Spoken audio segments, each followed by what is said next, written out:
Welcome to episode 2 of Rocket Factory, where we discuss how to elevate businesses through people and marketing processes. They say it takes 10,000 hours to become a master of your craft. Well, our next guest has blown way past that. From my hometown of Milwaukee, Wisconsin, Pat Pendergast is the owner of Millennium Digital Marketing and has been an entrepreneur in the marketing industry for over 30 years. He is also the author of 2 books, Dental Marketing Success in a Digital World and Direct Mail in a Digital World. I am super excited to have Pat share his skills and his experience with us today. All right, let's dive in.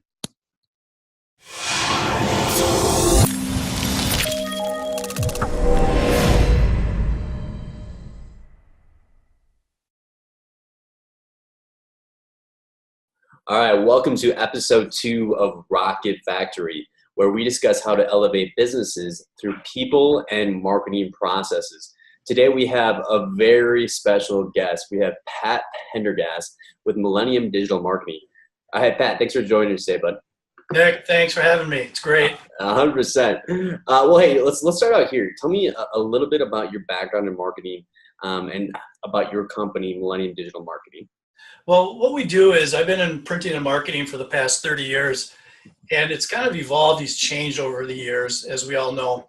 And so what I've done is I've kind of pivoted to the digital marketing side of business. So in other words, we've taken print marketing and just put it online. Mm-hmm. And that's pretty much what we do. And we're using Google and Facebook, which are obviously the big elephants in the room. And those things are kind of changing all the time too. And it's interesting that when you go into the digital online world, there's so many distractions, but you still have to remember that there's still really Google and Facebook, and there's probably a few other ones, but those are really the best methods that we have found and a lot of people find to use when it comes to digital marketing. Mm-hmm. So you definitely had to make a pivot over those 30 years. So you've been an entrepreneur for 3 decades. You got to be some kind of sick man. Why did you start your own business? Well, it's funny you ask, is I'm probably one of the worst employees you'd ever want to have. and that's how that started out, is we all work at a job that we may not necessarily like. Mm-hmm. And I realized that I was spending a lot of time making someone else money. And it kind of one day just said to me, I thought to myself, I can do better, and everybody says that. I can do better than the guy that's owning this, and I can make more money. So why don't I put it in my own pocket? So back then, there was no internet. It was just word of mouth. And my wife one day happened to be at a little print shop and talking to the manager, and they said they're interested in selling their print shop. So I'm like, hey, I'll go in there and talk to them. And sure enough, a couple months later, we were able to purchase it. So that was my first ownership of a business. And what's interesting about that, it was an existing business, which is important to know, because I think getting a jump start on working with a business that's already got some customers, even one customer, gives you that jump start that you need.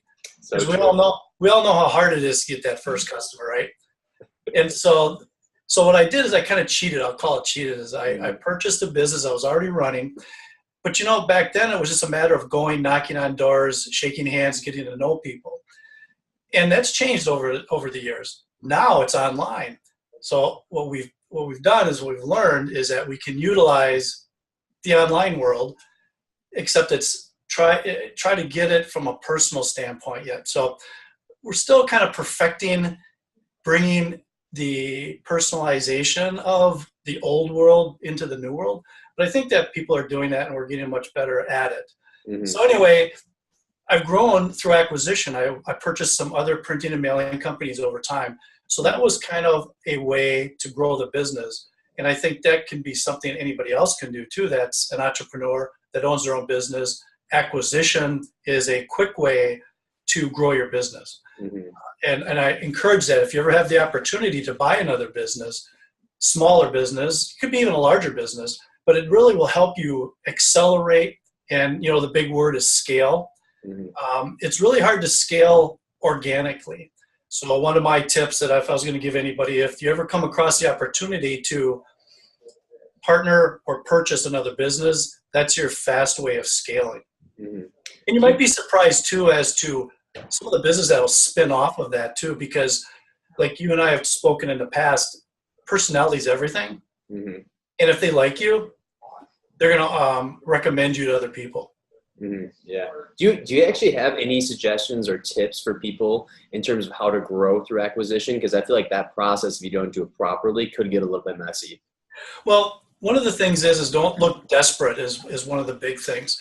And I find that when you're doing acquisitions, it tends to be in conversation. You'll realize you'll be talking to someone, you'll be networking. Heck, you might even be at a networking event, and you might hear of somebody that's interested in retiring. Mm-hmm.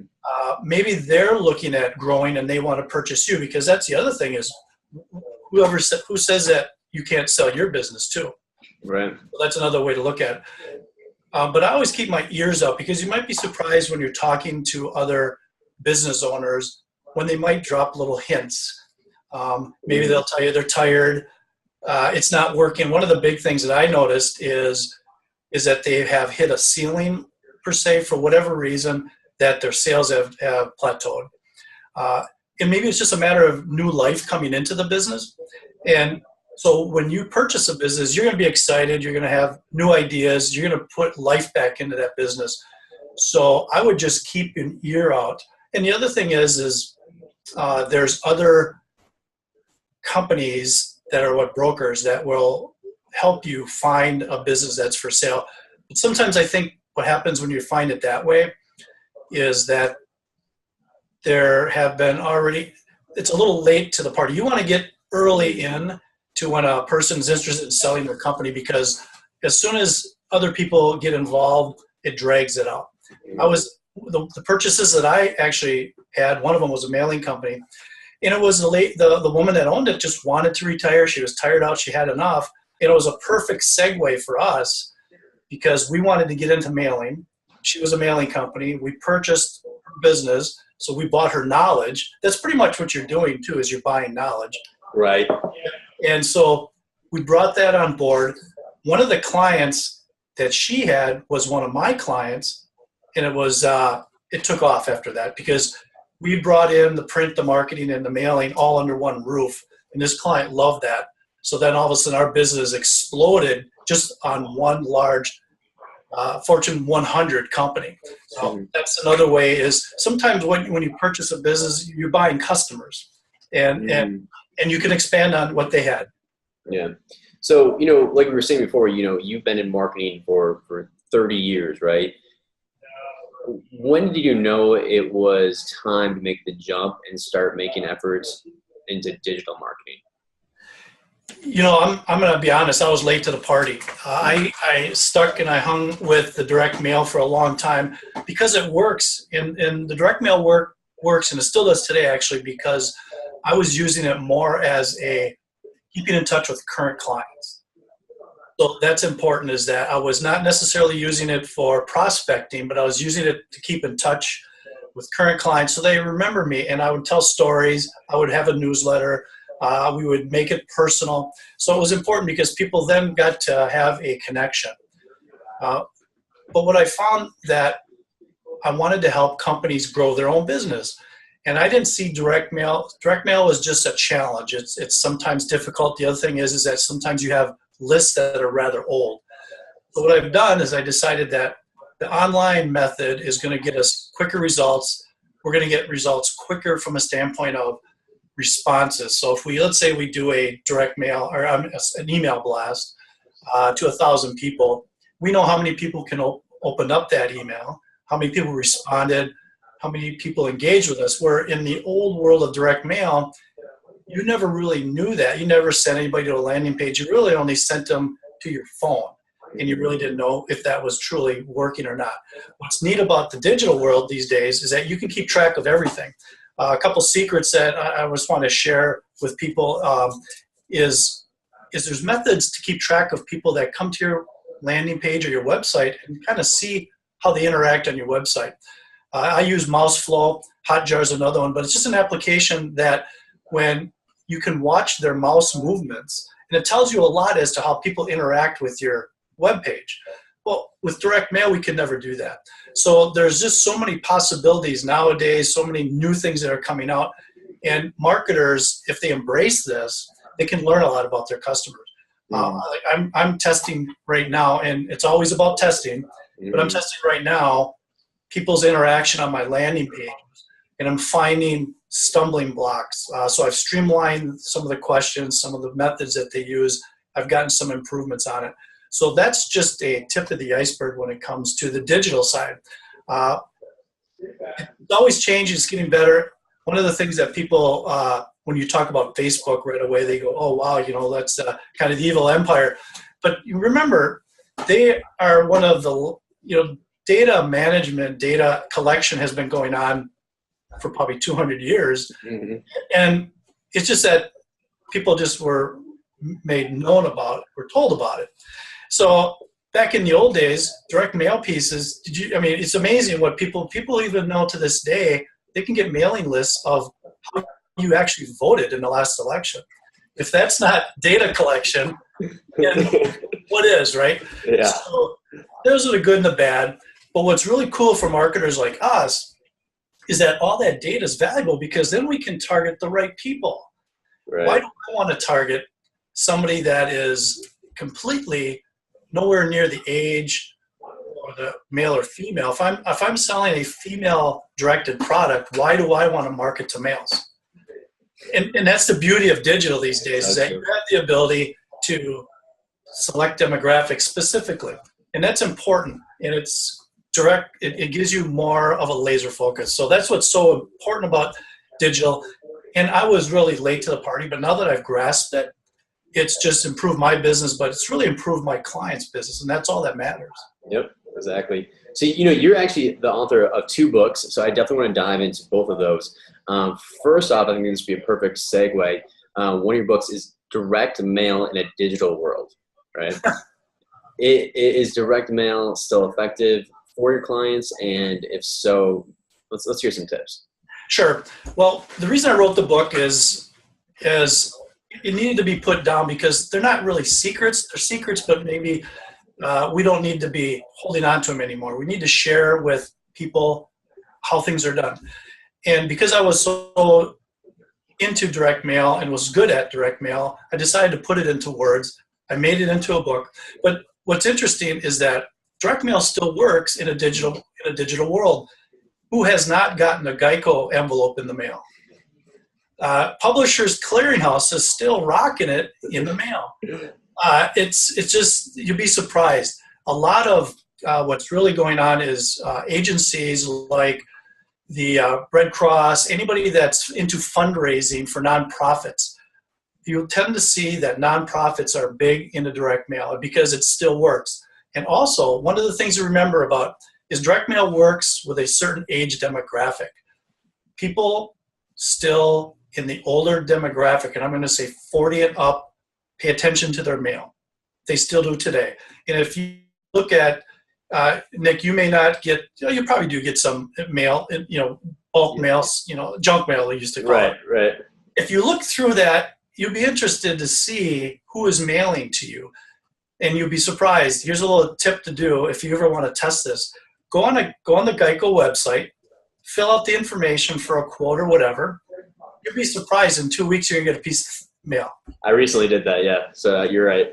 And if Geico's doing it, and if Warren Buffett's making all this money on Geico, yeah, you know that it still works. So those are the things about direct mail. The other thing is I was talking about the age demographic. Once you get into the older demographics, they go through their mail, they will still open the mail. That's important because millennials are on the flip side of it, are mostly, they don't look at their mail or they're just not interested. It's a little bit harder, different to target. But you got to remember that the baby boomers are still probably the largest group in the country, and they're the ones that we're marketing to. So direct mail can be used hand in hand with digital. So that's where when somebody comes to your website, and if you have a larger dollar amount product that you're selling, that's the other thing to remember. The higher dollar amount that you're selling, a higher profit margin, the ability to send more direct mail along with digital responses. And it's going to get you a much better response rate because hand in hand, You're getting them in the mailbox, you're getting them on their email. You'd be surprised lately with the spam filters that are going on in ad blockers, how many times our emails are not getting seen. Now, I wrote the book because I was able to, two things. One, full disclosure is it's really a business card. So in other words, when I would meet somebody or somebody would inquire what I can do for them, I would send them this book. And what they would do is create credibility. And, you know, who doesn't look at somebody when you say I'm an author, you look at them a little bit different, right? 100%. It is. And these days it's so easy to write a book. Amazon through CreateSpace will help you do that. And you'd be just surprised the credibility it gets. And what I wanted to do is just get rid of some of the myths about direct mail where they think that digital has crushed it. Trust me, it still works. It just has to be done properly.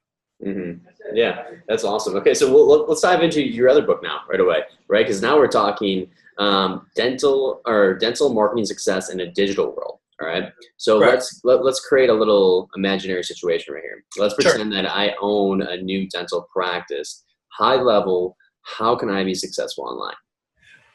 The reason I wrote the book was I'm niching to dentists. And that's one of the things that's really unique as a marketer is your success is going to be niching to a narrow market.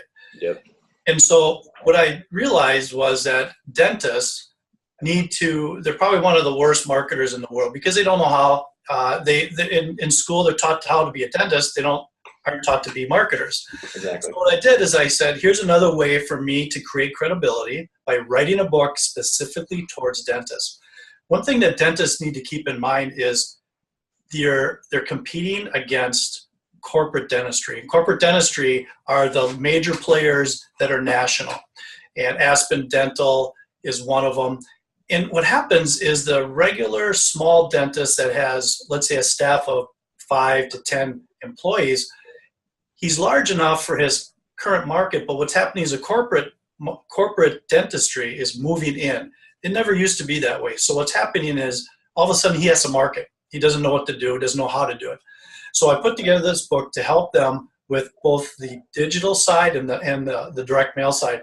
The direct mail side is what I would call your current clients. So in other words, everybody that you have now, and you'd be surprised that you can go into your database and you can extract name and addresses.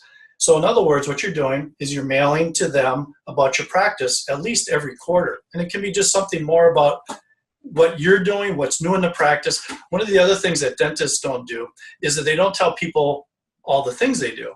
So if they come in for cleanings and maybe cavities, they don't realize that they may brighten teeth, they may do wisdom teeth, they do crowns, all these things. And it's surprising is that once they start letting patients know that they do this, next thing you know, that part of their business is growing. And I always suggest take the side of the business that is more profitable. And that tends to be implants and crowns. So what you do is you start marketing and pushing that knowledge to your current patients through direct mail. Now, with that being said, if you're a smart dentist, all over the years, you've been collecting email addresses from your patients. That is another thing because sometimes what happens is dentists or small business owners look at it and say, well, I have to go out there and get new clients. Well, most dentists already have 1,000 or more patients in their database. Well, there's your first person that you're going to market to is your current clients. So you've got an email list. Utilize the email list. Send out emails telling them about something new in the practice. And the new doesn't have to be new to you. It can be new to the patient. They never knew that you did this. Dentures, all these kind of things that are new in the market that maybe you've brought something new. Especially one of the big things in dentistry is people are fearful of the dentist. So they have new types of sedation dentistry. They have different types of digital x-rays now that are not old-time x-rays. So most patients don't know this. So I always encourage dentists to take that email list that you have now and market to your current patients. And then the other thing that they need to do is be on Facebook. One of the tips I'm going to give today for a dentist, and actually for any business that's where people come into your office, make sure that they check in on Facebook. that they checked in at your dental practice, that they checked in at your business. Because what happens is that when, as a marketer, I can go on Facebook, and if I'm going to run a campaign for you, I'm going to take everybody that's interacted with your Facebook page and call it a lookalike audience, and we're going to target people that are just like your patients, which we're going to market to. And then we're going to send out ads. We're going to send out, we're going to put on posts on your Facebook page. These are just one of the things that dentists can do. Real simple, easy to monitor, easy to work on. It can be basic. The basics can be done in the office, but they should also bring on a marketer like somebody like us or like you guys that can actually run it for them. And the other one is Google, obviously. Google is used for people that are actually searching. So let's say dentist near me. It's a simple thing like that. So you want to market as a dentist near me in that particular area, so that way your name comes up first and they're going to click. So those are just a couple things that work really well for a dentist. And they got to remember that they're in a crowded field, and corporate dentistry is really knocking on their door, and it's really taking a lot of patients. So if they don't put themselves out there, they're going to wonder where their patients went, and they probably just went a block down the road. Mm-hmm. I'm glad you've been talking a lot about Facebook and Google advertising. Let's talk specifically about Facebook for a second. Your job as a marketer is to deliver leads, new opportunities to these practices, right? What I've noticed as a struggle is sometimes, you're not there to close those people, right? So what suggestions do you have to the business owners to make sure that they're taking these leads and actually capitalizing and making a new business? What you've got to do as a marketer is that you have to take, and actually the owners need to hear this too, is you need to take some of the work out of your hands and out of your staff's hands. And that's by automation. It's really important. I find many times, and I hear this from particularly owners, doctor owners, that when leads are giving to their key person that's supposed to reach out to them, what happens is that they're giving that responsibility to the person that is also answering the phone, scheduling. They're doing 10 other things. So what happens is that lead generation gets put on the back burner. And here's why. When you give somebody more duties to do, they're like, how can I cut back on my job? How can I cut back the workload? Yeah. It's true. Everybody does, yeah. It does. And run into this all the time. The wrong person is in charge of the lead follow-up. So what I do is I help automate that. I really take some of the load off. What you do is you have an automated email follow-up campaign that needs to reach out to them anywhere from 5 to 6 times over the course of 1 week to a month. Because depending on how long it takes for your typical lead to turn into a phone call, to turn into somebody actually in your office, you'll know that if we need to hit them hard right away or if we need to trickle to them. But just think about if you had to have one of your staff members sending out an email every day. It'd take forever. It wouldn't get done. So what we do is we automate the email process. So when somebody enters what we call the sales funnel, they will be put into a series of emails. The other thing that's important is to have text reminders, because here's another thing is that we're trying to make people tend to be lazy. They're tired, they're lazy, they're overworked. That's really what it usually is. Yeah. They don't do things. But what I like to do, one of the things that's really successful is sending a text reminder to a lead. So like when a lead says, hey, I'm interested, they raise their hand, they give you their phone number, their email address, and their mailing address. I say to them, okay, how many days should I send them a text so that when the text comes to them, all they need to do is click on the button and it calls automatically. How easy is that? You want to make it easy. We're taking the friction away. Mm-hmm. We're taking your staff out of the equation. Now your staff, we're encouraging people to call to set up an appointment. That's where your staff is involved. Okay, so then they're going to make the appointment and so on. The one other thing that's important that I find only about 30% of dentists and actually owners do is have a method for people to schedule an appointment online. So that's important because if you look, I was just looking at stats today on a Facebook campaign I'm running. I'm finding that interaction is always in late afternoon and at night. Well, your business most likely is not open after 5 or 6 o'clock at night, but your prospects are interacting after that time. So if they can schedule their appointment online through your website, you've taken more friction away, made it very easy for someone to say, I want to come visit you. So those are just 3 things that we've taken out of your staff's hands and made it automated. So that way you know it's getting done. And if it's done every day, it works fantastic. Mm-hmm. Yeah, that was an awesome response. You also been talking about email marketing a little bit. What's your thoughts on email marketing? Do you think that all B2C companies should be incorporating that somehow in their marketing strategy?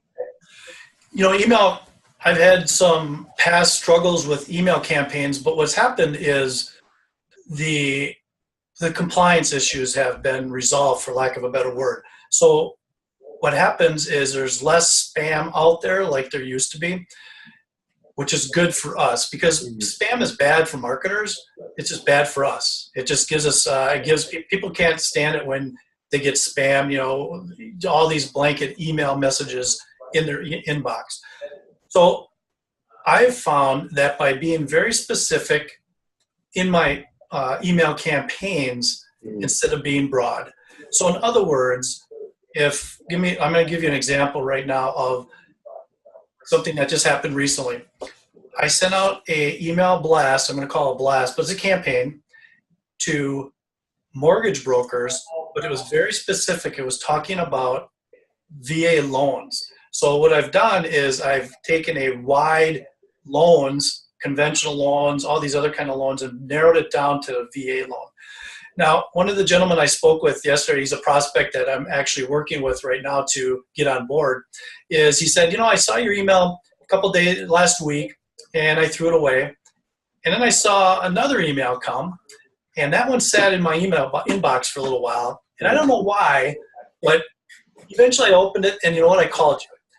Well, and what I didn't tell him was, I think what I was able to do, the psychology behind it was I was very specific in what I was marketing to him too. Yeah. So in other words, if I was just saying to him, and he told me this, he said, if you would have said you were just doing all kinds of loans, conventional loans marketing, I would have thrown it away.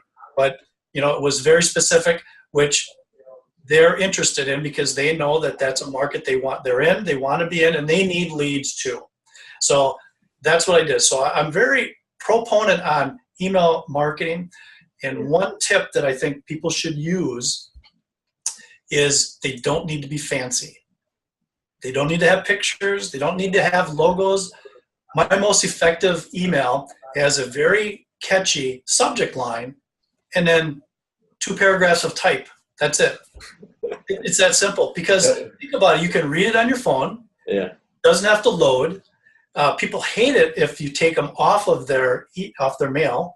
So that's another tip. So when you put in your emails to people links, it's going to take them off of their mailing program that they're on their phone. They may not like it, and you're going to lose them.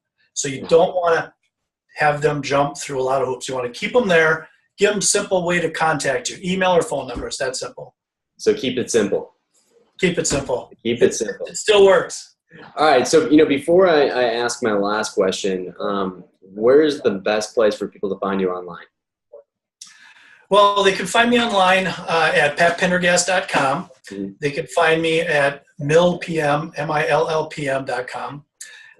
They can call me too, but the phone numbers are all on the website. But what I want to do real quickly here is, if it's okay with you, Nick, I want to share with some books that I think are really important that anybody can learn from. Yeah, let's do it. And some of them you probably don't know all about them, Nick, but the one that I want to talk about is Russell Brunson, Expert Secrets. Now, he makes a lot of money selling to marketers, because marketers love to open up their wallet and marketers buy everything. We sure do. Yeah, but what he gives what I really like about Russell is he's transparent. He tells you exactly how to do stuff. Yeah. And to me, that's so important, because marketing is human psychology. The reason why I think I've had my success is because I've been around a while, and it being in sales, you learn what makes people act. You get them to create an action, right? So anyway, Russell explains a lot of the psychology behind why you do things. This guy, he's got it figured out. He's doing really well. But what it also does is helps guys like me, marketers, understand what I'm doing and why I'm doing it. So I would suggest, if at any time, Expert Secrets. The other one is Seth Godin. It's called The Dip. This is for business owners, but even if marketers are watching this or sales guys, read that book, because it's going to take you through the typical sales cycle, which is the high of the prospect or the new sale, or the down of, like, let's say we start a new business. We're all excited. We're all on fire. We're jacked up. And it's like we're living on adrenaline. And all of a sudden reality hits. The phone's not ringing. The money's not coming in. There's the dip. And then what he talks about in that book, which is really important, is should you stay? Should you go? Should you pivot? What? And it's a great book. It's a short read, and I encourage everybody to take a look at it. And I've got one more. Yeah. Tim Ferriss. Yeah. Now, marketers know who he is. A lot of business owners don't. Maybe they do. It's a 4-hour work week, which is a misnomer. It's not meaning that you only work 4 hours a week. But he's got a lot of tips. But I suggest Tools of Titans. That's a book that is really cool because it's just like a page of interviews of each successful business owners. And he's probably got 40 in there, if not 50, anywhere from billionaires to millionaires to guys that have made it work, SEALs, all these people that have had challenges, and they tell you how they went through it and made it through it. And it's a thick book. It's a huge book, but it's a real short read. And I use it as a pick-me-up. So there's 3 books there: Expert Secrets, Seth Godin, The Dip, and Tools of Titans from Tim Ferriss. You could you could run your business right off of those 3 books. Yeah. I'm going to check out The Dip. I actually haven't checked that one out. I was actually listening to a podcast with Seth this weekend, and it turns out if you just type in Seth online, he will be the first person that comes up. The first thing that comes up based off his blog posts and everything like that. It's exactly. Like he does one a day. He does. He does. And I'm on his email list, or I'm on his blog. So I get every day. I get his blog, and it's cool. But he's an old time marketer that has just transitioned to the digital world. Yep. And he's a perfect guy to follow if you want to know, because he doesn't pull any punches. Nobody's influencing him. He doesn't sell you anything, even though he does have he has a course that is, I think, very good for people if they're looking to go into business. But one thing I like about Seth, he's not trying to sell me anything. Right. And that's a big turnoff, isn't it? It's a huge turnoff, yeah. It is. So, but those are some of the things that, I think are really important. But the other thing is invest in yourself. That's what these books are, is you're investing in yourself. Always learn. One of the mistakes that people that have been in business for a while make, they coast. Let's say things are good, they're coasting, and then they wonder why, when it comes close to time to sell or retire, they're not getting the price of their business that they feel it's worth, is because they are on autopilot. They just quit learning. They quit doing the things to continue to be successful. And that's what you need to do in your business when you're on at the back end. Let's say you're at the twilight time of your business that you want to sell or get rid of it. You're going to think 5 years in advance. So always be learning, because as we have seen, digital is here to stay forever. That's always changing. Today it's Facebook and Google. Tomorrow it's going to be who? Mm-hmm. So if you stay up to date with current marketing trends, and the one other tip, and I'm sorry for dragging on a little bit. No, you're good. But remember that the fundamentals of marketing have not changed. You need to get in front of people. It's just how you do it. And now it's digital. So that's pretty much how that works. Well, that was actually perfect, because my last question was going to be, what's a key takeaway you want to leave business owners with? And would that be it, to continue to reinvest in yourself? continue to reinvest, and don't be afraid to pivot. When something's not working, you know that in your heart that it's working, but it's the facts say no. Pivot, just turn. It doesn't have to be a complete turnaround. It doesn't have to be that you give up. You're never really giving up. You're testing. It's a test every day. You're testing. Pivot, turn a little bit to the right, turn a little bit to the left, whatever direction you need to turn. You'll be surprised that you may have had your nose and your head down so hard going straight that your answer was just a slight pivot. I mean, it's funny. It happens all the time because you're always working and you're not analyzing what you're doing enough. And especially take a look at Gary Vee, as we all know about Gary Vee, but he's always got his eyes open and he's looking around all the time, right? That's his style. And that's why he sees business opportunities. Yeah. We talked about that earlier, is that he's always looking for business opportunities. And he's got his eyes up and his head's up all the time. Where sometimes I know for myself, a lot of times my head's down grinding and I don't see what's around me. So just keep your head up. 100%. Well, hey, Pat, thank you so much. Pat Pendergast, awesome business owner for over 3 decades and a 2-time author. It's been really great to have you on. I really appreciate your time. Thanks, Nick, and you're doing a great job yourself. Thanks.